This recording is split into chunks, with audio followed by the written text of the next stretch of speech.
नमस्कार. सिटी न्यूजच्या बुलेटिनमध्ये प्रेक्षकांचं मनपूर्वक स्वागत. आज दिनांक 12 जुलै 2026 वार रविवार. बातमीची सुरुवात करूया सुविचार मालेने. संघर्ष हा आयुष्याचा शत्रू नसून तो तुमचा सर्वोत्तम शिक्षक आहे, कारण संघर्षाशिवाय माणूस स्वतःची खरी ताकद ओळखू शकत नाही. आजचा सुविचार आपण बघितला. आता बघूया बातमीपत्रातील ठळक बातम्या.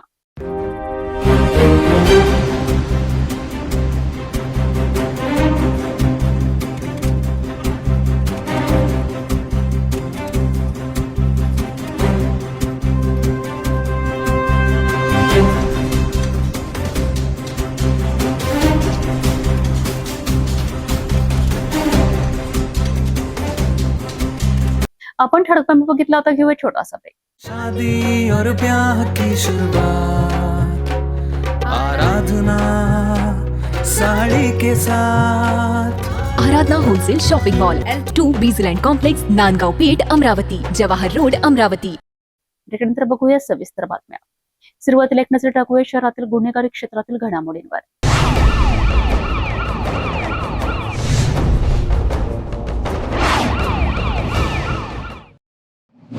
अमरावती गुन्हे शाखेची धडक कारवाई समोर आली आहे. नवसारी चौकात व्यावसायिकावर धारदार शस्त्राने हल्ला करणाऱ्या 2 आरोपींना पोलिसांनी अवघ्या काही तासात अटक केली आहे. विशेष म्हणजे यातील एक आरोपी नागपुरी गेट येथील गाजलेल्या फायरिंग प्रकरणातही फरार होता. 11 जुलैच्या सायंकाळी नवसारी चौकातील चहाच्या टपरीवर झालेल्या वादानंतर नितेश तायवाडे यांच्यावर धारदार शस्त्राने हल्ला करण्यात आलाय. या घटनेनंतर गाडगेनगर पोलिसांनी गंभीर गुन्हा दाखल केलाय. माहिती मिळताच गुन्हे शाखेचे पथक सक्रिय झालेत. गुप्त बातमीदारांच्या मदतीने आरोपींची ओळख पटवून सापळा रचण्यात आला. थरारक पाठलागानंतर सय्यद सोहेल उर्फ फज्जू आणि अब्दुल जरीब उर्फ शाहरुख या दोन्ही आरोपींना ताब्यात घेण्यात आले. यातील सय्यद सोहेल हा नागपुरी गेट फायरिंग प्रकरणातही फरार असल्याचे तपासात उघड झाले आहे. गुन्हे शाखेच्या या जलद कारवाईमुळे दोन्ही आरोपी आता पोलिसांच्या ताब्यात असून पुढील तपास गाडगेनगर पोलीस करीत आहेत.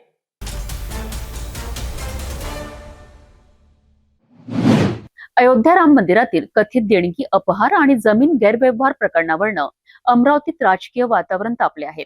युवक काँग्रेस आणि काँग्रेस कमिटीच्या वतीने माजी पालकमंत्री डॉक्टर सुनील देशमुख यांच्या नेतृत्वाखाली रघुपती राघव राजाराम सत्याग्रह आंदोलन करण्यात आले. अमरावतीच्या कठोरा रोड परिसरातील श्रीराम मंदिरात युवक काँग्रेसतर्फे प्रतिकात्मक सत्याग्रह आंदोलन करण्यात आले.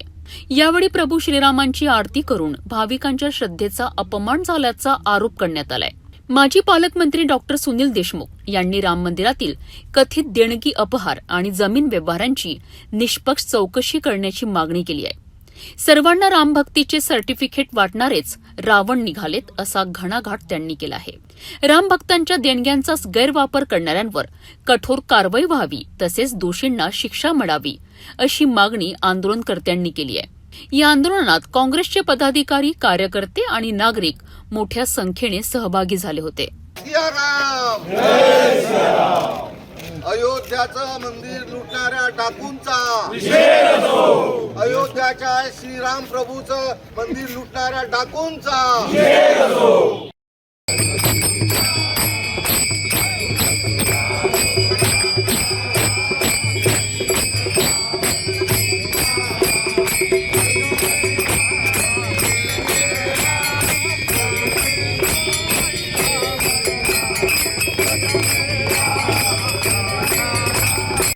राम मंदिरांशी संबंधित कथित गैरव्यवहाराच्या आरोपांमुळे राजकीय आरोप प्रत्यारोपांना वेग आला आहे.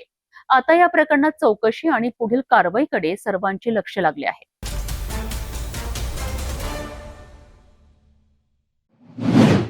अयोध्येतील श्रीराम मंदिरातील कथित दान चोरी प्रकरणाचे पडसाद आता अमरावतीत उमटले आहेत. शिवसेना उद्धव बाळासाहेब ठाकरे गटाने श्रीराम मंदिरात महाआरती करत सरकार विरोधात जोरदार आंदोलन छेडले. रामभक्तांच्या भावनांशी खेळ झाल्याचा आरोप करत निष्पक्ष चौकशीची मागणी करण्यात आली आहे. बघूया हा रिपोर्ट. अयोध्येतील श्रीराम मंदिरातील कथित दानचोरी प्रकरणाच्या निषेधार्थ अमरावती शहरातील शिवसेना उद्धव बाळासाहेब ठाकरे गट रस्त्यावर उतरलाय. अंबादेवी परिसरातील श्रीराम मंदिरात कार्यकर्त्यांनी महाआरती करत आंदोलन केलेत. हातात निषेधाचे फलक घेऊन कार्यकर्त्यांनी सरकार, भाजप आणि आरएसएस विरोधात घोषणाबाजी केली आहे. मंदिरातील दानाच्या कथित गैरव्यवहारांची सखोल आणि निष्पक्ष चौकशी करण्यात यावी अशी यावेळी मागणी आंदोलनकर्त्यांनी केली. यावेळी माजी खासदार अनंत गुढे यांनी या प्रकरणावर सरकारवर टीका केली, तर पक्षाच्या पदाधिकारी आसावरी देशमुख यांनी श्रीरामांच्या नावावर राजकारण करणाऱ्यांवर गंभीर आरोप केलेत. जय भवानी, हिंदुत्व सम्राट शिवसेना प्रमुख माननीय बाळासाहेब ठाकरे यांचा. अयोध्येतील कथित दानचोरी प्रकरणावरनं आता राजकीय वातावरण तापू लागले असून अमरावतीतील या आंदोलनामुळे हा मुद्दा पुन्हा चर्चेत आला आहे. या प्रकरणाच्या चौकशीबाबत पुढे काय निर्णय होतो याकडे सर्वांचे लक्ष लागले आहे.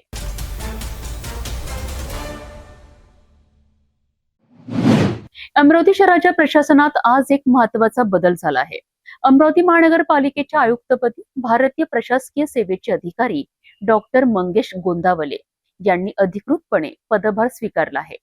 माजी आयुक्त वर्षा लड्डा यांच्याकडून त्यांनी कार्यभार स्वीकारत शहराच्या सर्वांगीण विकासाकरिता कटिबद्ध राहण्याचा निर्धार व्यक्त केला आहे. अमरावती महानगरपालिकेचे नवनियुक्त आयुक्त डॉक्टर मंगेश गोंदावले यांनी अधिकृतरित्या पदभार स्वीकारलाय. माजी आयुक्त वर्षा लड्डा यांनी त्यांच्याकडे कार्यभार सुपूर्द करत नव्या जबाबदारीसाठी शुभेच्छा दिल्यात. पदभार स्वीकारल्यानंतर डॉक्टर गोंदावले यांनी स्पष्ट केले आहे की अमरावतीच्या विकासाला अधिक गती देण्याकरिता सर्व अधिकारी आणि कर्मचाऱ्यांच्या समन्वयातून प्रभावी कामकाज राबविले जाईल. शहरातील सुरू असलेले विकास प्रकल्प, स्वच्छता व्यवस्था, पायाभूत सुविधा, नागरिकांना दर्जेदार सेवा आणि प्रशासनातील पारदर्शकता यांना सर्वोच्च प्राधान्य दिले जाणार असल्याचे त्यांनी सांगितले. नागरिकांच्या अपेक्षांना न्याय देणारे संवेदनशील, उत्तरदायी आणि लोकाभिमुख प्रशासन उभारण्याकरिता सातत्याने प्रयत्नशील राहणार असल्याची ग्वाहीही त्यांनी दिली आहे. माजी आयुक्त वर्षा लड्डा यांनी आपल्या कार्यकाळातील सहकार्याबद्दल अधिकारी आणि कर्मचारी वर्गाचे आभार मानलेत. महानगरपालिकेची सकारात्मक प्रतिमा अधिक मजबूत करण्याकरिता समन्वय आणि जबाबदारीची भावना जपण्याचे आवाहनही त्यांनी केलेत. आता अमरावतीच्या अपेक्षा नव्या आयुक्तांकडून वाढल्या असून शहर विकासाच्या कामांना नवी गती मिळणार का याकडे सर्वांचे लक्ष लागले आहे. अमरावती महानगरपालिकेच्या नव्या आयुक्तांच्या रूपाने शहराला नवे नेतृत्व मिळाले आहे. विकास कामे, स्वच्छता आणि नागरिकांना दर्जेदार सेवा या आघाड्यांवर आता कोणते नवे निर्णय घेतले जातात हे पाहणे महत्त्वाचे ठरणार आहे.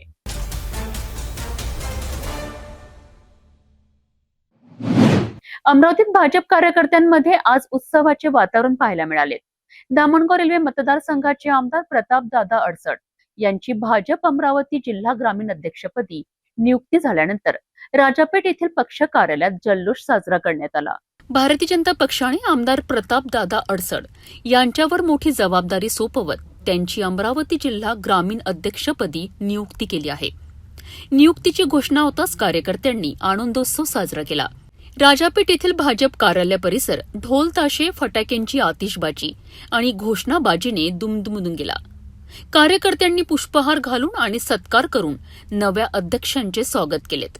यावेळी बोलताना प्रतापदादा अडसड यांनी पक्ष नेतृत्वाचे आभार मानत प्रत्येक कार्यकर्त्याला सोबत घेऊन संघटना अधिक मजबूत करण्याचा निर्णय व्यक्त केलाय. तसेच आगामी जिल्हा परिषद आणि पंचायत समिती निवडणुकांमध्ये भाजपचा झेंडा फडकविण्याचा विश्वासही त्यांनी व्यक्त केलाय. नव्या जबाबदारीसह प्रतापदादा अडसड यांनी संघटन विस्तार आणि आगामी स्थानिक स्वराज्य संस्थांच्या निवडणुकांवर लक्ष केंद्रित केले आहे.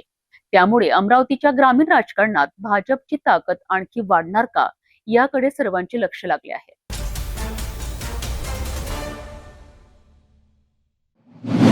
अमरावती जिल्ह्यातील सर्पमित्रांनी आता थेट आंदोलनाचा मार्ग स्वीकारला आहे. जीव धोक्यात घालून नागरिकांचे प्राण वाचवणाऱ्या सर्पमित्रांनी आपल्या विविध मागण्यांकरिता साप पकडण्याची सेवा अनिश्चित काळासाठी बंद करण्याचा निर्णय घेतला आहे. धामणगाव रेल्वे येथे झालेल्या बैठकीत हा मोठा निर्णय घेण्यात आलाय. चांदूर रेल्वे, देवगाण, धामणगाव रेल्वे आणि मंगळूर दस्तगीर परिसरातील सर्पमित्रांची धामणगाव रेल्वे येथील शासकीय विश्रामगृहात महत्वपूर्ण बैठक पार पडली आहे. या बैठकीत सर्पमित्रांनी एकमताने कामबंद आंदोलनाचा निर्णय घेतलाय. सर्पमित्रांचे म्हणणे आहे की साप पकडताना अनेकदा सर्पदंश, अपघात आणि जीवितहानीच्या घटना घडतात. मात्र अशा वेळी वन विभागाकडून आवश्यक संरक्षण, मदत किंवा आर्थिक आधार मिळत नसल्याने सर्पमित्रांमध्ये नाराजी आहे. अधिकृत ओळखपत्र, मोफत वैद्यकीय सुविधा, 10 लाख रुपयांचा अपघात विमा, निश्चित मानधन, आधुनिक बचाव साहित्य आणि प्रशिक्षण या प्रमुख मागण्या मान्य होईपर्यंत आंदोलन सुरू ठेवण्याचा निर्धार सर्पमित्रांनी व्यक्त केला आहे. याचबरोबर नागरिकांनी साप आढळल्यास स्वतः पकडण्याचा प्रयत्न न करता वन विभागाशी संपर्क साधावा किंवा 1926 या हेल्पलाईनवर माहिती द्यावी असे आवाहनही करण्यात आले आहे. धामणगाव रेल्वे, चांदूर रेल्वे, मंगरूळ दस्तगीर, देवगाव आणि आजूबाजूचा टोटल परिसर येथील सर्व सर्पमित्र रेस्ट हाऊस धामणगाव इथे जमा झालेलं आहोत. आम्ही इथं जमा कशासाठी झालो? आमच्या काही मागण्या आहेत. आम्ही ते मागण्या रीतसर पद्धतीनं आम्ही सरकारांना देऊ, आमदार साहेबांना देऊ, सर्वांना देऊ. पण आम्ही ते तर उद्या देऊ, कारण आज आमच्याकडे पॉसिबल नाही, कारण आज रविवार असल्या कारणानं आम्ही कोणाला देऊ शकत नाही. उद्या देऊ. पण आम्ही आजपासून अशी शपथ घेतलेली आहे, आत्तापासून की आम्ही जेवढेही सर्पमित्र आहोत, धामणगाव रेल्वे, चांदूर रेल्वे, देवगाव, मंगरूळ दस्तगीर, आमला विश्वेश्वर या टोटल परिसरामधील आम्ही कुठलाही सर्पमित्र साप पकडणं हे पूर्णपणे बंद करणार आहे. जोपर्यंत आमच्या मागण्या पूर्ण होत नाही तोपर्यंत कुठलाच सर्पमित्र साप पकडणार नाही. जीवाची पर्वा न करता वन्यजीव आणि नागरिकांचे संरक्षण करणाऱ्या सर्पमित्रांच्या मागण्यांकडे वन विभाग किती गांभीर्याने पाहतो हे आता पाहणे महत्त्वाचे ठरणार आहे.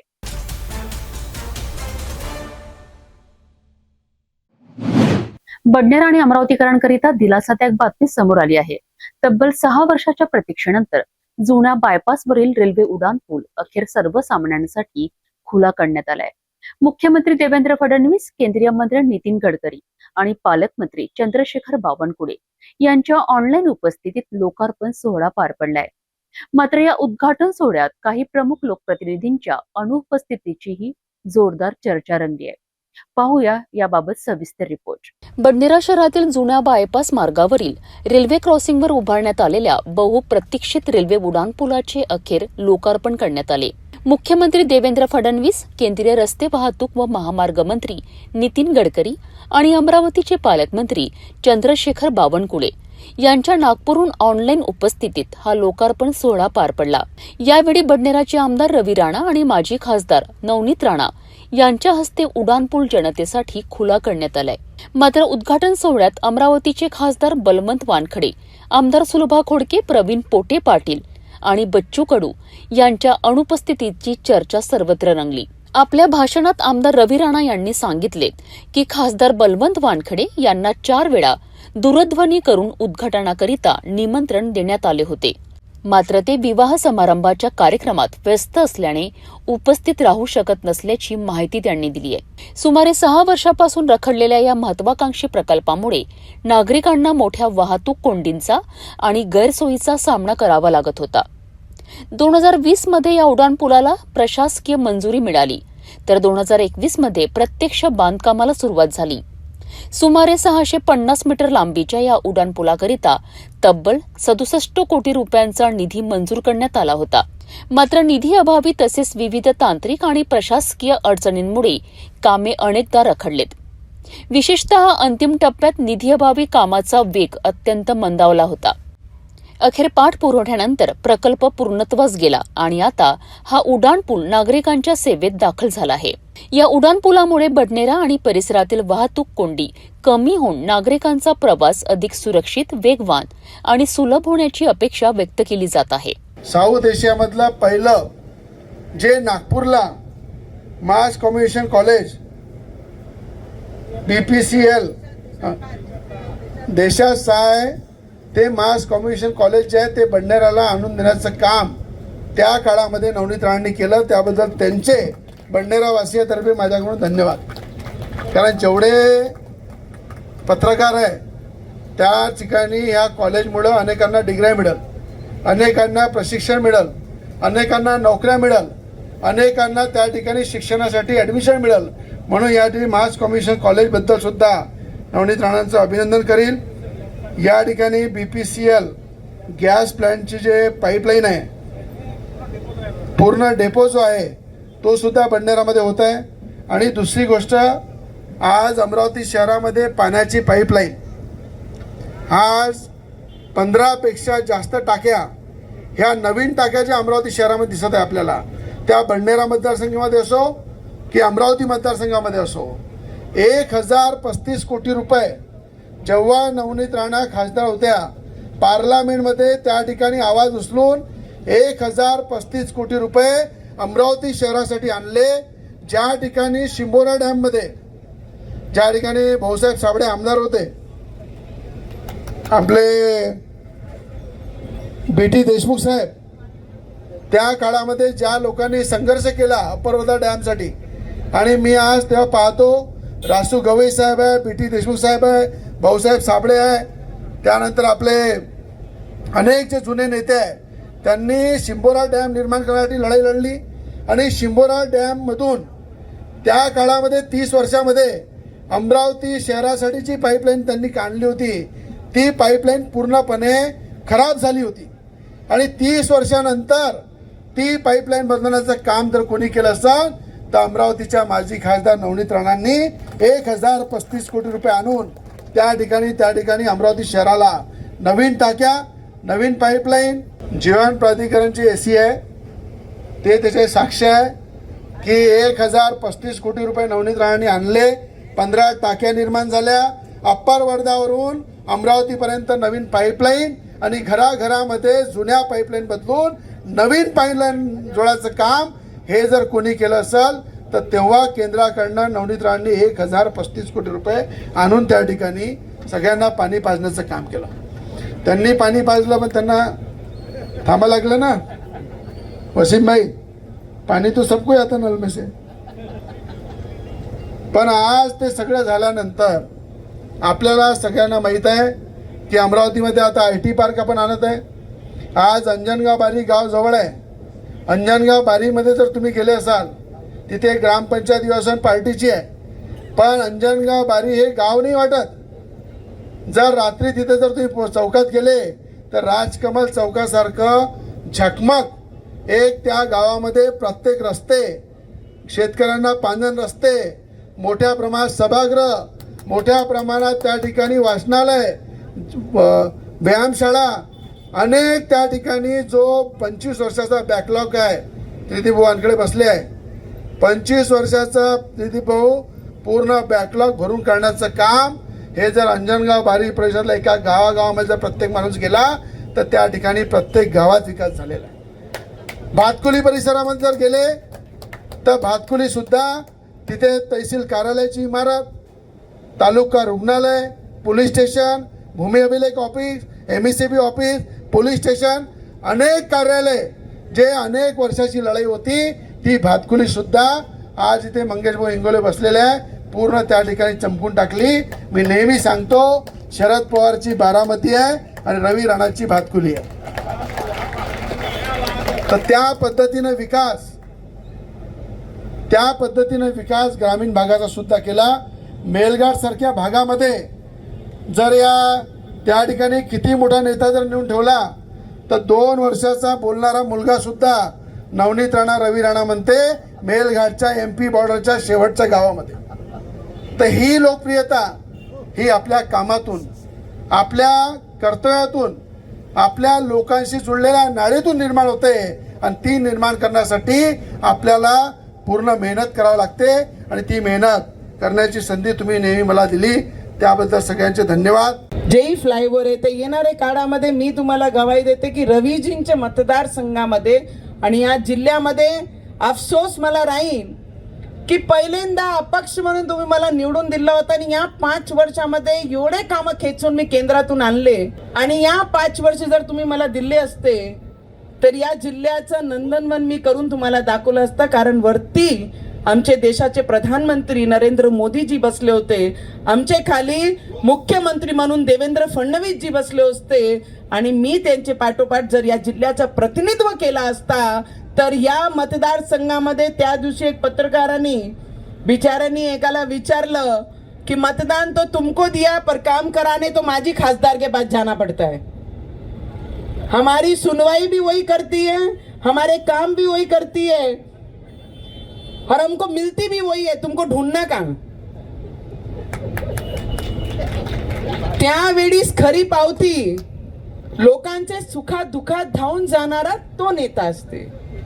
निमंत्रण भेटला आणि मग जाणं, निमंत्रणाची वाट पाहणं, ती नवनीत राणा आणि रवी राणा नाही आहे।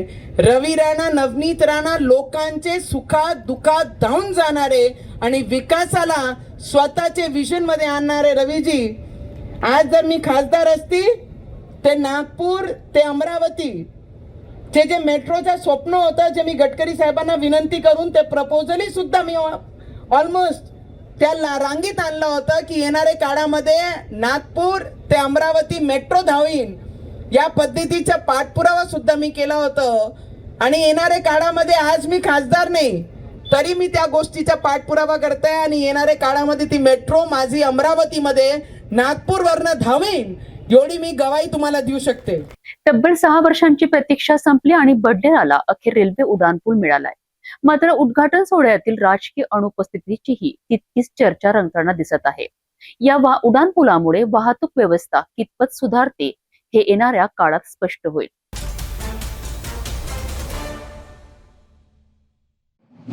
अमरावती ग्रामीण मधून एक धक्कादायक घटना समोर आली आहे। पूर्वी दाखल केलेली तक्रार मागे घ्यावी आणि लग्नाला होकार द्यावा याकरिता एका 19 वर्षीय तरुणीवर पेट्रोल टाकून जीवे मारण्याचा प्रयत्न करण्यात आलाय।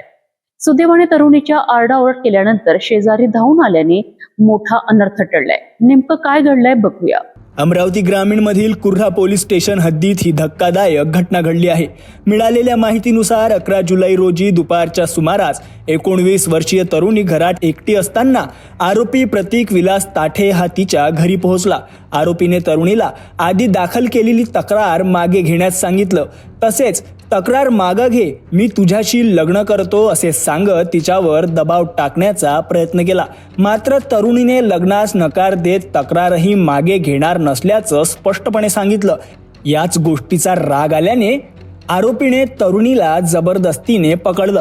या झटापटीत तिचे कपडेही फाटल्याची माहिती समोर आली आहे। त्यानंतर आरोपीने स्वतः जवळील पेट्रोलची बाटली काढून तरुणीच्या अंगावर पेट्रोल फेकलं आणि माचीस काढून तिला जाळण्याचा प्रयत्न केला।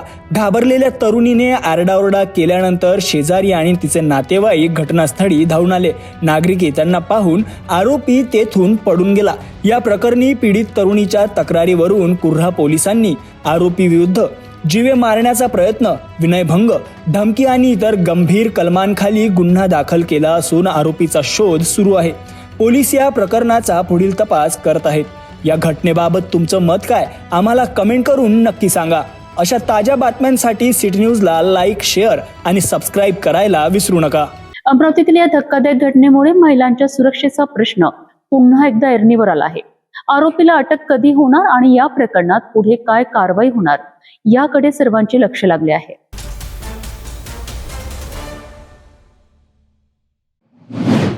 मेळघाटातील धारणी शहरातील बस स्थानकाचा प्रश्न पुन्हा एकदा चर्चेत आला आहे।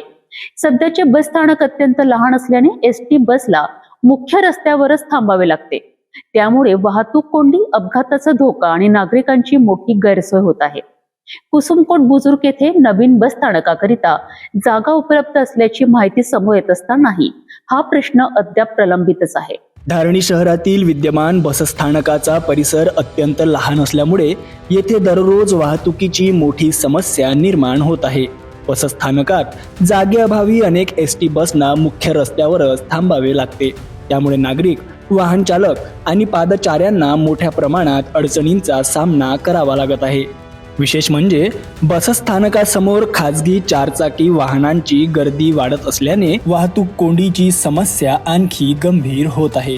स्थानिकांच्या म्हणण्यानुसार धारणी तालुक्यातील कुसुमकोट बुजुर्ग येथे नवीन बसस्थानकासाठी जागा उपलब्ध असूनही अद्याप या संदर्भात कोणतीही ठोस कार्यवाही झालेली नाही.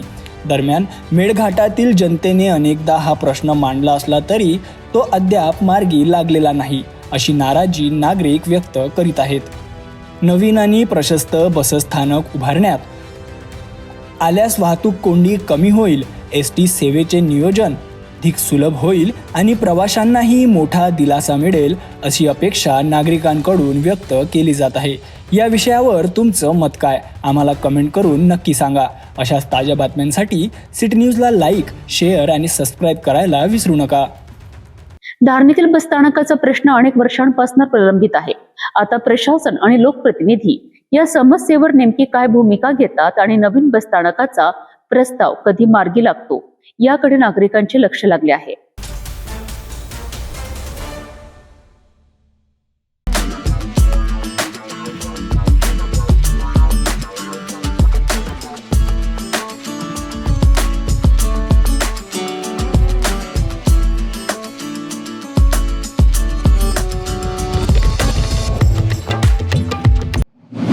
नागपूर शहरात अंमली पदार्थांविरोधात गुन्हे शाखेच्या पथकाने मोठी कारवाई केली आहे.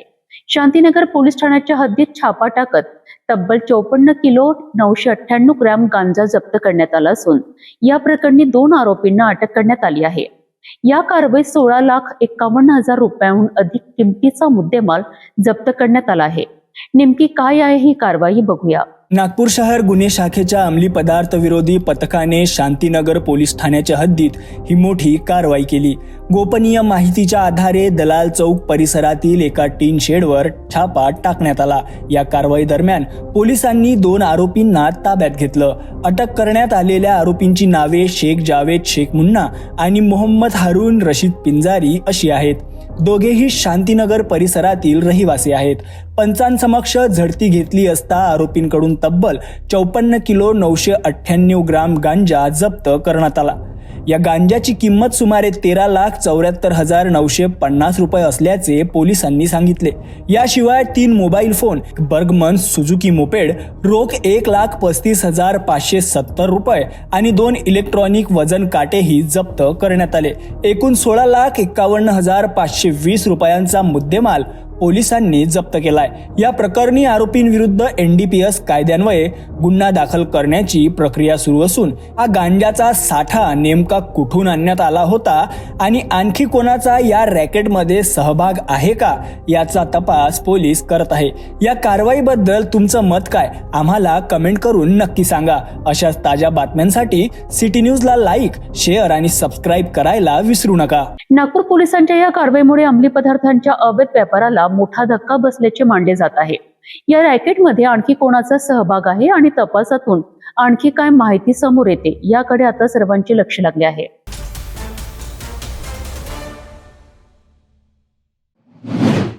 नागपुरातील गणेशपेठ परिसरात पोलिसांवर हल्ला करणाऱ्या आरोपी विरुद्ध पोलिसांनी मोठी कारवाई केली आहे.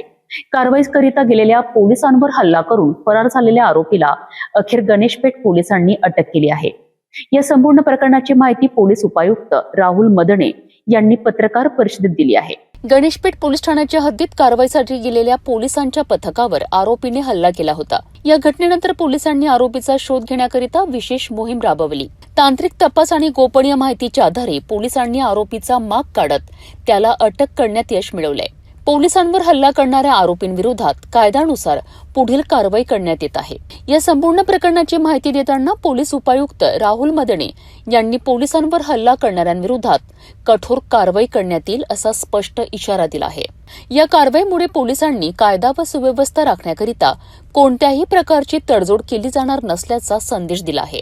त्याच्यामध्ये जे क्राईम युनिटचे काही स्टाफ त्या ठिकाणी रात्री पेट्रोलिंग गस्त करत असताना त्या बसस्टँडच्या ठिकाणी एक हॉटेल आतमध्ये जेवत असताना लोक दिसले. त्याच्या अनुषंगाने त्या ठिकाणी आपल्या संबंध स्टाफने त्यांना बंद करण्याबद्दल सांगितले आणि तो स्टाफ बाहेर येत असताना त्या ठिकाणी जे कस्टमर बसलेले होते आणि त्यांनी त्यांच्यावर अचानक असा हमला केला. त्याच्या अनुषंगाने आपण 3 आरोपींना अटक केलेली आहे आणि त्यांच्यावरती पुढील कारवाई करण्यात आलेली आहे. याच्यामध्ये निश्चितच सर्वांना हे आव्हान आहे की पोलिसांचं काम करता आहे.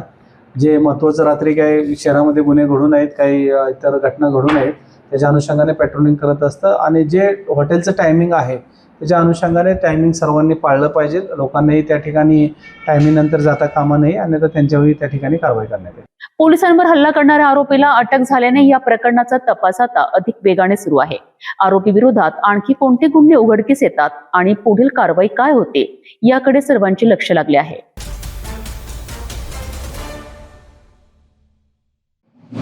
नागपूर जिल्ह्यातील ऐतिहासिक आणि धार्मिक महत्त्व असलेल्या रामटेक गड मंदिराच्या विकासाकरिता मोठा निर्णय घेण्यात आला आहे. रामटेक येथील श्रीराम मंदिर देवस्थान ट्रस्ट विधेयकाला महाराष्ट्र विधिमंडळाची मंजुरी मिळाली असून मंदिराच्या सर्वांगीण विकासाचा मार्ग आता मोकळा झाला आहे. नेमका काय आहे हा निर्णय आणि भाविकांना त्याचा कसा फायदा होणार, बघूया याबद्दल सविस्तर माहिती. नागपूर जिल्ह्यातील रामटेक तालुक्यातील प्राचीन भोसले देवस्थान अर्थात रामटेक गड मंदिराच्या विकासासाठी अनेक वर्षांपासून ट्रस्ट स्थापनेची मागणी केली जात होती. या पार्श्वभूमीवर राज्याचे मंत्री ॲडव्होकेट आशिष जयस्वाल यांच्या पुढाकारातून श्रीराम मंदिर देवस्थान ट्रस्ट विधेयक विधानसभा आणि विधान परिषदेत मंजूर करण्यात आलंय. रामटेक येथे आयोजित पत्रकार परिषदेत मंत्री आशिष जयस्वाल यांनी या निर्णयाची माहिती दिली. या विधेयकामुळे रामटेक गड मंदिराच्या व्यवस्थापनात अधिक पारदर्शकता येण्यास मदत होणार असून मंदिराचा सर्वांगीण विकास, संवर्धन आणि सुशोभीकरणाला गती मिळणार आहे. याशिवाय भाविकांसाठी अत्याधुनिक सुविधा उपलब्ध करून देणे, मंदिर परिसराचा विकास करणे आणि धार्मिक पर्यटनाला चालना देणे हेही या ट्रस्टचे प्रमुख उद्दिष्ट असणार आहे. रामटेक गड मंदिर हे विदर्भातील ऐतिहासिक आणि धार्मिकदृष्ट्या अत्यंत महत्त्वाचं तीर्थक्षेत्र मानलं जातं. ट्रस्टच्या स्थापनेमुळे या मंदिराचे जतन, संवर्धन आणि भविष्यातील विकास अधिक प्रभावीपणे होईल अशी अपेक्षा व्यक्त केली जात आहे. स्थानिक नागरिक आणि भाविकांनी या निर्णयाचं स्वागत केलं असून यामुळे रामटेकच्या धार्मिक आणि पर्यटन विकासाला नवी दिशा मिळेल असा विश्वास व्यक्त केला जातोय. या निर्णयाबद्दल तुमचं मत काय? आम्हाला कमेंट करून नक्की सांगा. अशा ताज्या बातम्यांसाठी सिटी न्यूजला लाईक, शेअर आणि सबस्क्राईब करायला विसरू नका. रामटेक राम मंदिर देवस्थान विश्वास व्यवस्था कायदा 2026 हा विधानसभेत पारित करण्यात आला आणि 1971 पासून रामटेकच्या राम मंदिरामध्ये न्यायालयीन वाद सुरू होते. वारंवार न्यायालयाने या मंदिराला पब्लिक ट्रस्ट केलं, परंतु पब्लिक ट्रस्ट गठीत होऊ शकलं नाही आणि विधिमंडळात कायदा करून 8 तारखेला मंत्रिमंडळाने कॅबिनेटमध्ये याला मंजुरी दिली. 10 तारखेला एकाच दिवशी माननीय मुख्यमंत्री महोदय, दोन्ही उपमुख्यमंत्री, माझी स्वाक्षरी सोबत चीफ सेक्रेटरीची स्वाक्षरी होऊन तो विधानसभेत आणि विधान परिषदेत मांडण्यात आला आणि त्याला मंजुरी दिली. मी राज्याचे मुख्यमंत्री, दोन्ही उपमुख्यमंत्री यांचा मनापासून धन्यवाद देतो. आमच्या विभागाच्या टीमनी यात खूप मेहनत केली आणि त्यांच्या या परिश्रमामुळेच या अधिवेशनात हा कायदा पारित होऊ शकला आणि लवकरच रामटेकमध्ये एक पूर्ण वेळ काम करणारी एक विश्वस्त व्यवस्था ट्रस्ट या ठिकाणी व्हावी आणि यातून रामटेकच्या लोकांची स्वप्नपूर्ती व्हावी आणि रामटेकचा मंदिर आर्थिकदृष्ट्या समृद्ध व्हावं, उलाढाल वाढावी. आज मंदिराच्या ट्रस्टच्या अकाउंटमध्ये पैसे नाही आहे, पण तो निधी देखील करोडोच्या स्वरूपात तो जमा झाला पाहिजे यासाठी आमचा प्रयत्न राहणार आहे आणि मला विश्वास आहे की प्रभू रामचंद्राच्या आशीर्वादामुळेच मला हे काम करता आलं आणि त्यांच्याच आशीर्वादाने या मंदिराचा पूर्णपणे लवकरात लवकर याचा कायापालट करण्यासाठी माझा प्रयत्न आहे. रामटेक गड मंदिरासाठी ट्रस्ट स्थापन करण्याचा निर्णय हा मंदिराच्या विकासाकरिता महत्त्वाचा टप्पा मानला जात आहे. आता या ट्रस्टच्या माध्यमातून विकास कामे किती वेगाने पूर्ण होतात आणि भाविकांना कोणत्या नव्या सुविधा मिळतात याकडे सर्वांचे लक्ष लागले आहे.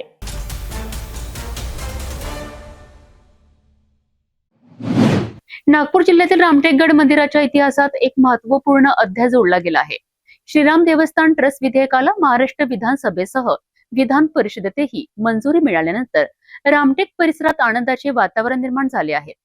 मंदिराच्या विकासाकरिता हा ऐतिहासिक निर्णय असल्याचा दावा सत्ताधारी करत असताना विरोधकांनी मात्र सरकारवर गंभीर आरोप केले आहेत. नेमका काय आहे हा वाद आणि रामटेक गड मंदिराच्या विकासासाठी हे विधेयक किती महत्वाचे ठरणार आहे पाहूया या विशेष रिपोर्टमधनं. रामटेक तालुक्यातील प्राचीन आणि ऐतिहासिक भोसला देवस्थान अर्थात रामटेक गड मंदिरासाठी श्रीराम देवस्थान ट्रस्ट विधेयकाला महाराष्ट्राच्या दोन्ही सभागृहांची मंजुरी मिळाली आहे. राज्याचे मंत्री अॅडव्होकेट आशिष जयस्वाल यांनी पुढाकार घेत हे विधेयक सभागृहात मांडले होते. या मंजुरीनंतर मंदिराचा विकास, संवर्धन, व्यवस्थापन आणि भाविकांसाठीच्या सुविधा अधिक सक्षम पद्धतीने उभारल्या जातील अशी अपेक्षा व्यक्त केली जात आहे. देखिए, विजय वडेट्टीवार ने नहीं कहा, लेकिन कुछ विधायकों ने इसका विरोध किया.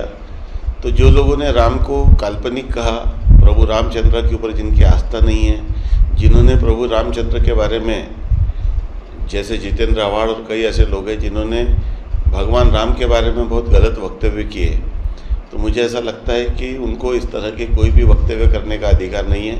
पहले उन्होंने श्री राहुल गांधी को लेकर अयोध्या का मंदिर में जाके भगवान रामलला के दर्शन करना चाहिए. तब तक उनका राम के ऊपर कुछ भी बोलना शोभा नहीं देता और मुझे इसके ऊपर उत्तर देना मैं जरूरी नहीं समझता. विधेयक मंजूर झाल्याची बातमी समोर येताच रामटेक परिसरात आनंदाचे वातावरण निर्माण झालेत. अनेक भाविकांनी या निर्णयाचे स्वागत करत मंदिराच्या विकासासाठी हा महत्वाचा टप्पा असल्याचे सांगितले. मात्र या निर्णयानंतर राजकीय वातावरणही चांगलेच तापले आहेत. नहीं, देखिए, ये विधेयक जो लाया गया था इसके ऊपर काफी डिस्कशन विधिमंडल में हुआ था, विधानसभा में हुआ था. हमें थोड़ा इसकी पार्श्वभूमि पता होती तो ये विधेयक को हम फिर जोर से विरोध करते. ये गलत तरीके से विधेयक लाया गया, जबकि हाईकोर्ट ने डायरेक्टिव्स देने के बाद, मामला हाईकोर्ट में पेंडिंग होने के बाद, जो कि हाईकोर्ट की डायरेक्टिव है कि ये भोसला और जो विद्यमान ट्रस्ट है इन दोनों ने मिलकर भोसला को कंसीडर करके ये ट्रस्ट बनाना चाहिए, अगर ऐसा कहा गया है. और ये होने के बाद भी ये विधेयक लाकर वहां का स्थानिक आमदार और वहां का नगराध्यक्ष ये अपने फायदे के लिए, अपने स्वार्थ के लिए, जो अभी हमारे सामने हकीकत सामने आई है कि इन्होंने जो रोपवे सैंक्शन हुआ है वो गांव के अंदर से गडकरी साहब ने मंजूर किया था. अभी यही रोपवे वो जहां पे विद्यमान एमएलए साहब की जगह है वहां रिसोर्ट बना रहे, वहीं से रोपवे चालू करके उस मंदिर पर पूरा अपना ही कंट्रोल हो ट्रस्टी में, इस तरह का बनाव बनाकर उन्होंने ये विधेयक लाया था. सरकार को ये विधेयक लाते वक्त इसके पीछे की पार्श्वभूमि या इसके पीछे की हकीकत सामने रखने की आवश्यकता थी, वो रखा नहीं. हमें अंधेरे में रखा गया, सच्चाई छुपाई गई और ये विधेयक लाकर जल्दबाजी में विधानसभा का सत्र का आखिरी दिन था, आखिरी दिन में ये विधेयक लाकर हमने काफी कोशिश की, सच्चाई रखी. और सवाल यही आता है कि आमदार को वहां ट्रस्टी बनने की जरूरत क्या है, नगराध्यक्ष को ट्रस्टी बनने की जरूरत क्या है, जब ये धार्मिक स्थल पर राजनीति लोगों को जाने की आवश्यकता नहीं थी. और ये मूलतः राम मंदिर भोसले के अंदर में था, भोसले राजघराने ने इसका निर्माण किया था और कोर्ट भी मानती है और वहां के लोकल लोगों को लेकर ये ट्रस्ट बननी चाहिए. अभी चैरिटी ने तारीख रखी है, चैरिटी ने नया ट्रस्ट बनाने के लिए नोटिस निकाली है, फिर भी ये विधेयक लाकर गड़बड़ी में सैंक्शन करके वो मंदिर पर कब्जा करना अगर कोई चाहता है तो इसका हम निषेध करते हैं और इसका पुरजोर से विरोध भी करेंगे. अब बिल तो मंजूर हुआ है, बाकी लड़ाई जो लड़नी है उसके लिए हम लोग लड़ाई भी तैयार रहेंगे. कि राजकीय लोग इसमें सम्मिलित ना किया जाए, क्योंकि राजकीय लोगों का अपना अपना एक हित होता है और उस हित को साध्य करने के लिए इस मंदिर का उपयोग, यहाँ लोगों की श्रद्धा आस्था जुड़ी हुई है, वहाँ पे राजकीय लोग ना हो ताकि वो उसमें अपना हित ना जोड़ सके. उसके पीछे की मंशा वो बहुत अच्छी लगी, निश्चित ही ट्रस्ट बनाए, इसके लिए अभिनंदन. किंतु राजकीय लोगों का इन्वॉल्वमेंट उसमें ना हो, जो प्रभु रामचंद्र के लिए वहाँ पर आस्था रखता है ऐसे ही लोगों को उस ट्रस्ट में रखना चाहिए. यही मैं इस आपके माध्यम से सरकार को बताना चाहूँगा. बोला कि रामटेक के ही लोगों को उसमें ट्रस्ट में रखा जाए ताकि उस पर ज़्यादा नियंत्रण रह सके, लोगों का वहाँ पे ज़्यादा समय दे सके. तो भत्ता देने की ज़रूरत ही नहीं, क्योंकि राम मंदिर का विकास के लिए तो अपने को कहीं बाहर जाके चंदा जमा करने की ज़रूरत है ही नहीं. एक तो शासन करेगा या तो वहाँ की जनता करेगी, तो उसके लिए प्रवास भत्ते की कोई ज़रूरत नहीं है और ना किसी को भी मानधन देने की ज़रूरत है, क्योंकि आस्था के साथ जुड़े हुए लोगों को कोई मानधन की ज़रूरत पड़ती नहीं है. अगर उसकी ज़रूरत पड़ती है तो फिर वहाँ पे तो भ्रष्टाचार ही पनपेगा.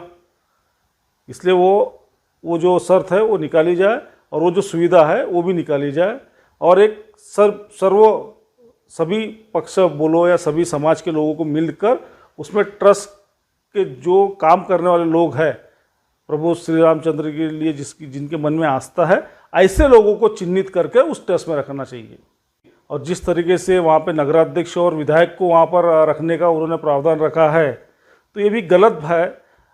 नगराध्यक्ष कल कोई विचारधारा का आ सकता है, कोई अलग धर्म से आ सकता है, विधायक भी कोई भी आ सकता है, और उसकी अगर विचारधारा नहीं रही, उसकी आस्था नहीं रही, तो फिर क्या करोगे आप? इसलिए राजकीय लोगों को रखने की ज़रूरत नहीं है। वहाँ पे जो मंदिर में सेवा भाव से, वहाँ पे समर्पित भाव से काम करते हैं, ऐसे लोगों को मिलाकर अगर ट्रस्ट की जाए और उसमें उसके नियंत्रण के लिए शासकीय अधिकारी रखा जाए उसमें, ताकि वो अधिकारी अपना कर्तव्य अच्छे से निभा सके, इसी को ट्रस्ट बोली जाती है। रामटेकगड मंदिरासाठी स्वतंत्र ट्रस्टचा मार्ग मोकळा झाला असला तरी या निर्णयावरून राजकीय आरोप प्रत्यारोपही सुरू झाले आहेत। मात्र सर्वांच्या अपेक्षा आता एका गोष्टीवर केंद्रित करीत आहेत आणि ती म्हणजे रामटेकगड मंदिराचा सर्वांगीण विकास।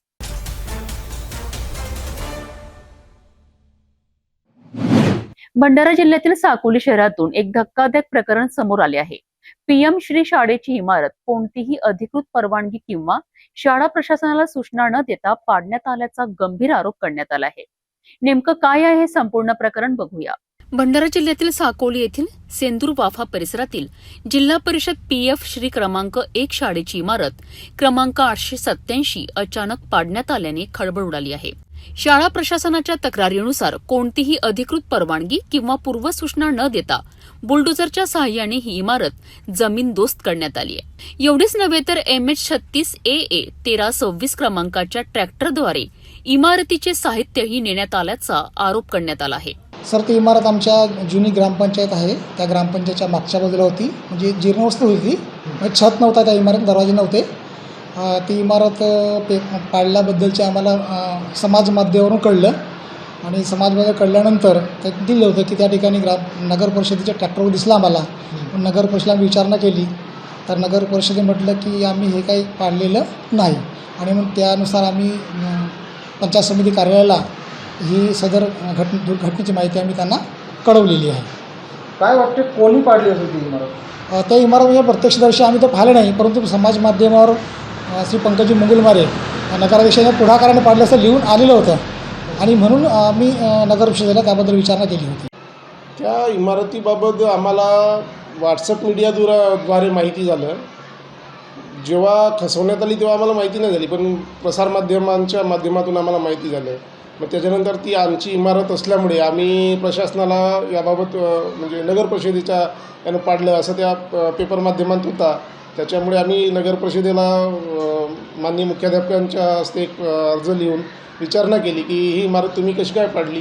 तर मुख्याधिकारी साहेबांनी सांगितलं की मी तसा पाडण्याचा आदेश दिलेला नाही किंवा कारण ती आमची इमारत नाही आणि तसा कुठलाही आदेश त्यांनी दिलेला नाही असं त्यांनी आम्हाला उत्तरात सांगितलं आहे। तुम्हाला कुठली कल्पना नाही? नाही, त्याबाबत आम्हाला कुठलीही कल्पना नव्हती की आमची इमारत पाडण्यात येत आहे किंवा पाडली असे किंवा पाडणार आहोत असं आम्हाला पूर्वकल्पना नव्हती। सुमारे 320 विद्यार्थी शिक्षण घेत असलेल्या या शाळेच्या जीर्ण इमारतीच्या दुरुस्तीसाठी जिल्हा परिषदेकडे प्रस्ताव पाठवण्यात आला होता। मात्र त्यावर निर्णय होण्यापूर्वीच इमारत पाडण्यात आल्याने अनेक प्रश्न निर्माण झाले आहेत। नगर परिषदेकडून हे बांधकाम करण्यात आले नसल्याचे स्पष्ट करण्यात आले आहे।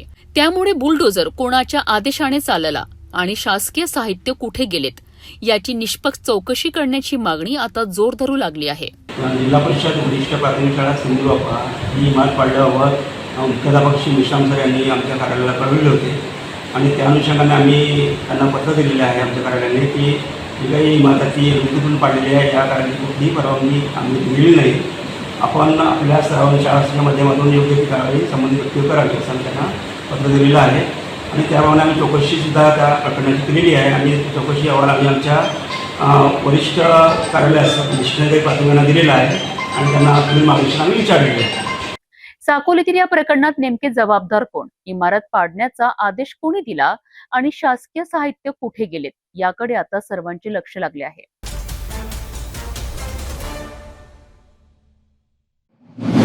मराठवाड्यातील शेतकऱ्यांवर दुहेरी संकट ओढवलं आहे. उशिरा झालेल्या पावसानंतर मोठ्या आशेने पेरणी करण्यात आली, मात्र अनेक ठिकाणी बियाणे उगवलेच नाही. जिथे पीक उगवलं तिथे गोगलगायींचा प्रादुर्भाव वाढल्याने शेतकरी पुन्हा अडचणीत सापडले आहेत. दुबार पेरणीचा खर्च आणि नुकसान भरपाईची मागणी आता जोर धरू लागली आहे. मराठवाड्यातील धाराशिव, लातूर आणि आसपासच्या भागात अनेक शेतकऱ्यांनी पावसानंतर सोयाबीनची पेरणी केली. मात्र काही दिवस उलटूनही अनेक शेतांमध्ये बियाणे उगवलेच नाही. त्यामुळे शेतकऱ्यांवर दुबार पेरणीचे मोठे आर्थिक संकट कोसळले आहे. शेतकऱ्यांचे म्हणणे आहे की कर्ज काढून घेतलेले बियाणे पूर्णपणे वाया गेले असून आता पुन्हा खत, बियाणे आणि मशागतीचा खर्च करावा लागणार आहे. दुकानदारांच्या माहितीनुसार काही विशिष्ट लॉटमधील बियाणांबाबत मोठ्या प्रमाणात तक्रारी समोर आल्या असून संबंधित कंपनीने केवळ नवीन बियाण्यांच्या बॅगा देण्याची तयारी दर्शवली आहे. मात्र शेतकरी नुकसान भरपाईची मागणी करीत आहेत. दरम्यान धाराशिव जिल्ह्यात बियाणांबाबत एकूण 42 तक्रारी प्राप्त झाल्या असून त्यापैकी 25 तक्रारी महाबीजच्या बियाण्यांशी संबंधित असल्याची माहिती कृषी विभागाने दिली आहे. कृषी विभागाने अनेक ठिकाणी पंचनामे सुरू केली असून शेतकऱ्यांना आवश्यक कागदपत्रांसह लेखी तक्रार करण्याचे आवाहन करण्यात आले आहे. याचवेळी लातूर, धाराशिव आणि इतर काही भागांमध्ये उगवलेल्या पिकांवर गोगलगायींचा मोठ्या प्रमाणात प्रादुर्भाव झाला आहे. गोगलगायी नव्याने उगवलेले पीक खात असल्याने शेतकऱ्यांचे नुकसान अधिक वाढत आहे. या प्रकरणी तातडीने पंचनामे करून प्रतिबंधात्मक उपाययोजना करण्याची मागणीही लोकप्रतिनिधींनी केली आहे. या विषयांवर तुमचं मत काय? आम्हाला कमेंट करून नक्की सांगा. अशाच ताज्या बातम्यांकरिता सिटी न्यूजला लाईक, शेअर आणि सबस्क्राईब करायला विसरू नका. बियाणे उगवले नाहीत आणि उगवलेल्या पिकांवर गोगलगायींचा हल्ला, अशा दुहेरी संकटांमुळे मराठवाड्यातील शेतकरी मोठ्या आर्थिक अडचणीत सापडले आहे. नुकसान भरपाई आणि तातडीच्या मदतीबाबत शासन काय निर्णय घेणार याकडे आता सर्वांचे लक्ष लागले आहे.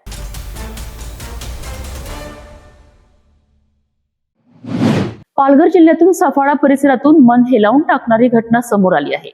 मुसळधार पावसामुळे घरात पुराचं पाणी शिरल्यानंतर एका महिलेचा मृतदेह तब्बल 2 तास घराच्या छतावर ठेवण्याची वेळ कुटुंबियांवर आली आहे. रस्ते पाण्याखाली, स्मशानभूमी जलमय आणि प्रशासनापुढेही अडचणी.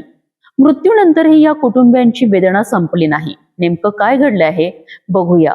पालघर जिल्ह्यातील केडवे येथील देवी पाड्यात ही हृदयद्रावक घटना घडली आहे. 55 वर्षीय अणसुया लिलकाया याची प्रकृती अचानक बिघडल्याने त्यांना रुग्णालयात दाखल करण्यात आलंय. मात्र उपचारादरम्यान त्यांचा दुर्दैवी मृत्यू झालाय.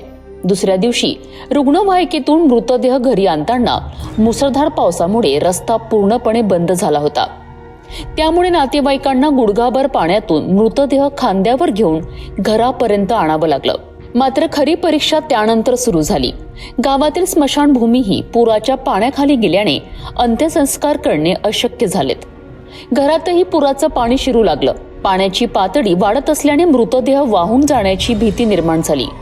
यामुळे कुटुंबियांनी घराच्या छतावरील सिमेंटची पत्रे काढून मृतदेह थेट छतावर ठेवला आणि पावसापासून संरक्षणासाठी प्लास्टिकने झाकलं. तब्बल 2 तास कुटुंबीय छतावरच मृतदेहाजवळ थांबून राहिलेत. पाण्याचा प्रवाह कमी झाल्यानंतर ग्रामस्थांच्या मदतीने मृतदेह खाली आणण्यात आला आणि मोठ्या प्रयत्नानंतर अंत्यसंस्कार पार पडलेत. या घटनेने पूरग्रस्त भागातील नागरिकांना भेडसावणाऱ्या अडचणी आणि आपत्कालीन व्यवस्थेतील मर्यादा पुन्हा एकदा समोर आल्या आहेत. या घटनेबद्दल तुमचं मत काय? आम्हाला कमेंट करून नक्की सांगा.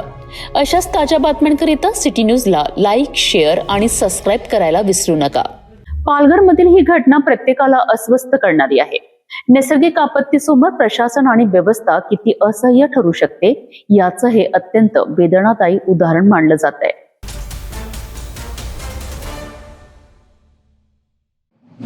एखाद्या ऍक्शन चित्रपटाला शोभेल असा थरार ओडिसातील बालसोर येथे घडला आहे.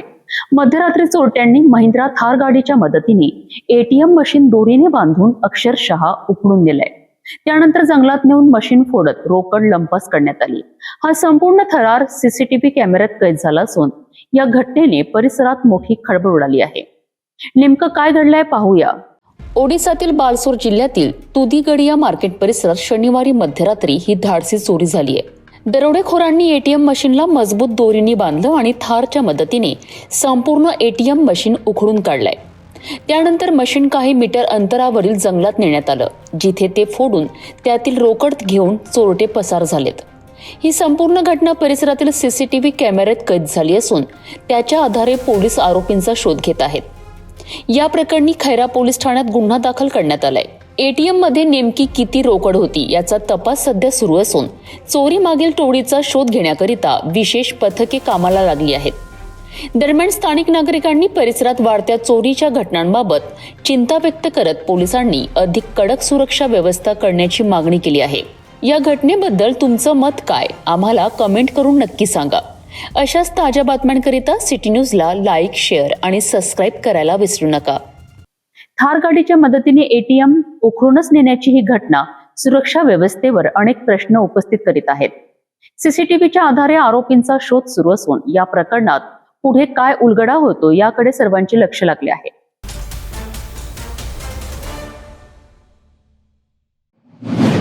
व्हिएतनाममधून अत्यंत दुःखद बातमी समोर आली आहे. फुकुओक बेटाजवळ भारतीय पर्यटकांना घेऊन जाणारी एक बोट समुद्रात उलटल्याने किमान 15 भारतीय पर्यटकांचा मृत्यू झाल्याची प्राथमिक माहिती समोर आली आहे. खराब हवामान आणि प्रचंड लाटांमुळे हा भीषण अपघात झाल्याचा अंदाज व्यक्त केला जात आहे. नेमकं काय घडले आहे बघूया या सविस्तर रिपोर्टमध्ये. व्हिएतनाममधील प्रसिद्ध पर्यटन स्थळ फुकुओक बेटाजवळ शनिवारी ही भीषण दुर्घटना घडली. प्राथमिक माहितीनुसार बोटीमध्ये आंध्र प्रदेश आणि तेलंगणातील भारतीय पर्यटकांसह क्रू सदस्य प्रवास करीत होते. पर्यटकांना घेऊन जाणारी बोट अँथॉई बंदराच्या दिशेने परतत असताना समुद्रात अचानक मोठ्या लाटा आणि वादळी वाऱ्यांचा तडाखा बसला. यामुळे बोट समुद्रात उलटली आणि अनेक पर्यटक पाण्यात फेकले गेले. या दुर्घटनेत 15 भारतीय पर्यटकांचा मृत्यू झाल्याची प्राथमिक माहिती समोर आली असून काही स्थानिक माध्यमांनी मृतांचा आकडा आणखी वाढण्याची शक्यता व्यक्त केली आहे. घटनेची माहिती मिळताच व्हिएतनामचे तटरक्षक दल, नौदल आणि स्थानिक प्रशासनाने युद्ध पातळीवर शोध आणि बचाव मोहीम सुरू केली आहे. काही पर्यटकांना सुखरूप बाहेर काढण्यात आले असून जखमींवर जवळच्या रुग्णालयात उपचार सुरू आहेत. भारतीय दूतावासाने या घटनेची दखल घेत हो ची मिन्ह आणि हनोई येथे आपत्कालीन मदत कक्ष सुरू केले आहेत. बाधित कुटुंबियांना आवश्यक मदत आणि माहिती देण्याचे काम सुरू असल्याचे दूतावासाने सांगितले आहे. सध्या अपघाताचे नेमके कारण, मृतांचा अंतिम आकडा आणि इतर पर्यटकांची माहिती मिळवण्याचे प्रयत्न सुरू आहेत. या घटनेबद्दल तुमचं मत काय, आम्हाला कमेंट करून नक्की सांगा. अशाच ताज्या बातम्यांसाठी सिटी न्यूजला लाईक, शेअर आणि सबस्क्राईब करायला विसरू नका. व्हिएतनाममध्ये घडलेल्या या भीषण दुर्घटनेमुळे संपूर्ण देशात हळहळ व्यक्त होत आहे. बचाव कार्य अजूनही सुरू असून मृतांचा आकडा वाढण्याची भीती व्यक्त केली जात आहे. या प्रकरणातील पुढील प्रत्येक अपडेटवर आमचे लक्ष राहणार आहे.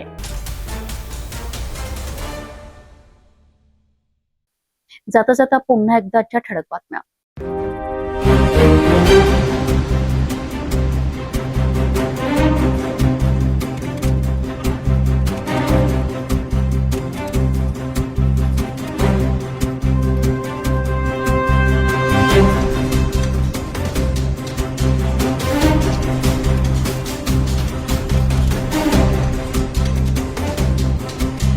आपण आता सिटी न्यूज चॅनल आपल्या टीव्हीवरही बघू शकता. अमरावती जिल्ह्यानंतर विदर्भ आणि महाराष्ट्राचे दर्शक घर बसल्या आपल्या केबल टीव्हीवर सिटी न्यूज बातमी पाहू शकाल.